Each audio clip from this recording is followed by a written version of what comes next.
Okay. Today we're going to have a look at Visual Basic, VB.NET, inside the Visual Studio 2026.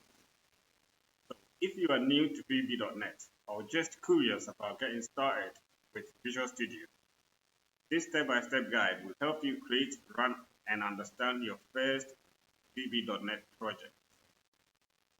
But before we get started, please make sure you subscribe to the channel if you haven't. Let's get straight into it. So as you can see here now, I've got a Visual Studio 2026 open. To get us started, or to be able to um, create a project, a VB.NET project, let's quickly open the Visual Studio installer and make sure we've got the necessary component. So let's open our Visual Studio installer, and on the Visual Studio 2026 side, make sure you click on the modify. This will take you to this page. Yeah, so once you are at this page, yeah, make sure you select either one of these. Yeah, you select ASP.NET and web development. So this is what you get. So this will actually help you get started with in terms of .NET, and it will also install all the additional components needed, i.e. the language and whatnot. Yeah, or you can select the .NET desktop development. Yeah, so this will also install all the necessary components needed for you to create your first VB.NET project. Okay, so if that's not the case, then let's go and open our Visual Studio again, and then create a new project. So this is what we get here. So on all the languages side, yeah, let's select drop down. So here, if you've actually went through the installation correctly, you should see Visual Basic here. So let's select it. So once we select it here, this will actually make it possible for us to see the type of projects that we can create with VB.NET. Okay. So as you can see here now, we can create a console app here. So this is just a project for creating a command line application that can run on .NET, on Windows, Linux, and Mac OS. Okay. So as we scroll down, obviously you can also create a VB.NET class library. So we can also create a Windows Forms application using VB.NET. We can create a WPF application.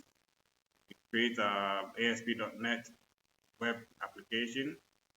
We can create a whole bunch of projects. Okay, so as you can see, we can also create a WPF browser app. Yeah. So to continue, yeah, we're going to use the console app for this video. Yeah, just to make sure we've got something simple for beginners. Obviously, if you already know VB.NET and you just wanted to know how to get yourself started, I mean, you can just continue from this point, okay? So let's select our console app and then go next. Here, you can configure your project details by giving your project name, solution locations, solution name, and whatnot. I mean, obviously, if you are starting a new solution, or you can select the location of the solution where you want to put the project. Okay, so let's go ahead and click next. So here you can also select your .NET framework version. Okay, so let's go. Let's leave it as it is and click on create. So as you can see here now, we've got a new project created for us. Okay, so let's have a look at what we've got inside this project. First of all, as we can see here now, this is our Solution Explorer. I've got it on the left-hand side. Obviously, you can switch positions, but it's mainly on the right-hand side. I mean, if you open the Visual Studio for the first time. But obviously, I've just put it here to accommodate my ChatGPT Copilot. Okay, so if we look at here, the main folder here is the solution. The solution, the Solution Explorer shows all the files in your project. It's at the top level.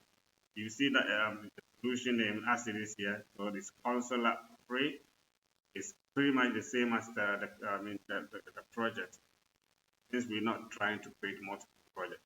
Okay. So inside the project, you will also find the program.vb. Yeah, this is the entry point of your application where execution begins. So as you can see here, we've got the program.vb open. Yeah, we will explore it further. Yeah.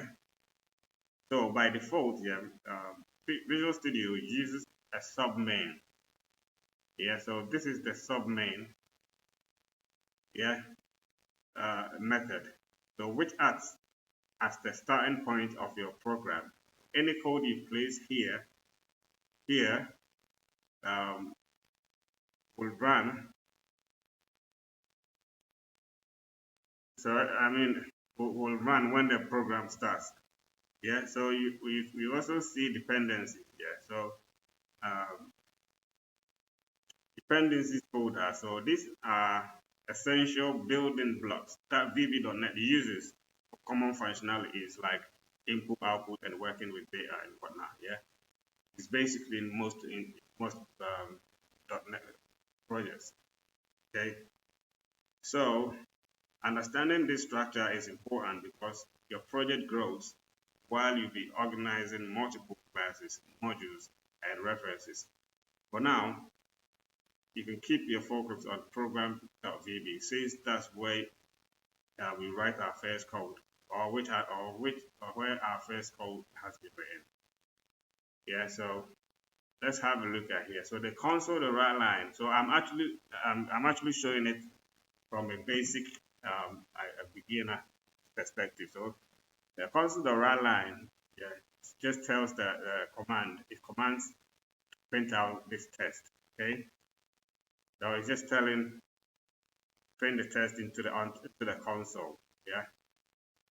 So there is this is to write this is basically for an output. There's also an input console.read line. So this read input. Yeah. So as you can see, it's very simple to get yourself started, and you can also look further and build your knowledge on this. We'll explore this further in our upcoming videos. I don't want to really complicate you too much. That's why I make this very short, explain what you've got here, so that you can continue to build your knowledge further. Yeah. So not to waste your time, I'm just going to leave this video here for now, but I think I've already showed you how to get yourself started in terms of VB.NET or Visual Basic. So if you haven't subscribed to the channel, please make sure you do, because I've got lots of videos coming up. And I hope you have a lovely morning, evening, afternoon, wherever you are. Peace.